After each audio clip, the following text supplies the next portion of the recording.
సేద్యానికి చేయుత 14,235 కోట్లతో 7 కార్యక్రమాలకు కేంద్ర కేబినెట్ సమ్మతి. రైతుల ఆదాయం పెంచడమే లక్ష్యం. 26,000 కోట్లతో ఏరో ఇంజన్ల కొనుగోలు. ముంబై ఇందౌర్ మధ్య కొత్త రైలు మార్గం నిర్మాణానికి కూడా ఆమోదం తెలపడం జరిగింది. రైతుల స్థితిగతులను ఆదాయాన్ని మెరుగుపరచడానికి 14,235 కోట్లతో 7 కొత్త పథకాలు అమలు చేయాలని కేంద్ర ప్రభుత్వం నిర్ణయించింది. ప్రధానమంత్రి నరేంద్ర మోదీ అధ్యక్షన సోమవారం జరిగిన మంత్రివర్గ సమావేశం దీనికి ఆమోద ముద్ర వేసింది.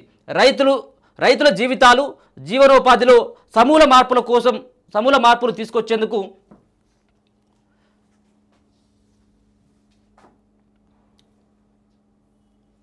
ఈ కార్యక్రమాలు అమలు చేయనున్నట్లు కేంద్ర మంత్రి అశ్విని వైష్ణవ్ విలేకరుల సమావేశంలో వెల్లడించారు. ఈ పథకాల వల్ల రైతులకు పంటల సాగు మార్కెటింగ్ సంబంధించిన ఉత్తమ శాస్త్రీయ సమాచారం అందుతుందన్నారు. మహారాష్ట్రలోని ముంబై, మధ్యప్రదేశ్లో ఇందౌర్ల మధ్య 18,036 కోట్లతో 309 కిలోమీటర్ల కొత్త రైలు మార్గం నిర్మాణానికి కేబినెట్ ఆమోద ముద్ర వేసింది. దీనివల్ల ఈ 2 వాణిజ్య నగరాల మధ్య దూరం తగ్గనుంది. 2028-29 నాటికి పూర్తి చేసే ఈ ప్రాజెక్టు ద్వారా 102 లక్షల పనిదినాలు లభిస్తాయి.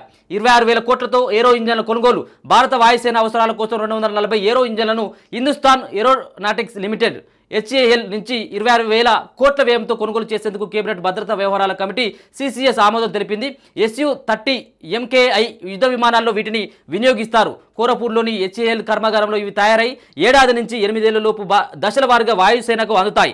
54% పరికరాలు దేశీయంగానే తయారవుతాయన్నటువంటి ఒకటైతే చూసుకోవచ్చు. మొత్తానికైతే సేద్యానికి చేయుత అని చెప్పేసి రైతులకు ఒక చేయుత ఇవ్వాలన్నటువంటి ఉద్దేశంతో సుమారుగా 14,235 కోట్లతో 7 కార్యక్రమాలను కూడా మరి నిన్న ఆమోదం తెలిపినటువంటి పరిస్థితి కూడా చూసుకుని వివిధ పనులకు చేసేటువంటి ఖర్చు చూసుకున్నట్లయితే డిజిటల్ అగ్రిమిషన్కి 2,817 కోట్లు, సాగులో శాస్త్రీయ విధానాలకు 3,979, వ్యవసాయ విద్య యాజమాన్య విధానాల బలోపేతం కోసం 2,291, పాడిలో ఉత్పాదకత పెంపు 1,702, ఉద్యానవన పంటల్లో సుస్థిరత 1,129, కృషి విజ్ఞాన కేంద్రాల బలోపేతం కోసం 1,202, మొత్తం వ్యవసాయ రంగ సహజ వనరుల కోసం 1,115 కోట్ల రూపాయలను కేటాయించేటువంటి పరిస్థితి కనబడతా ఉంది. మొత్తానికైతే రైతుల ఆదాయం పెంచడమే లక్ష్యంగా ఇట్లాంటి నిర్ణయాలు తీసుకున్నట్టుగా చెప్తా ఉన్నారు.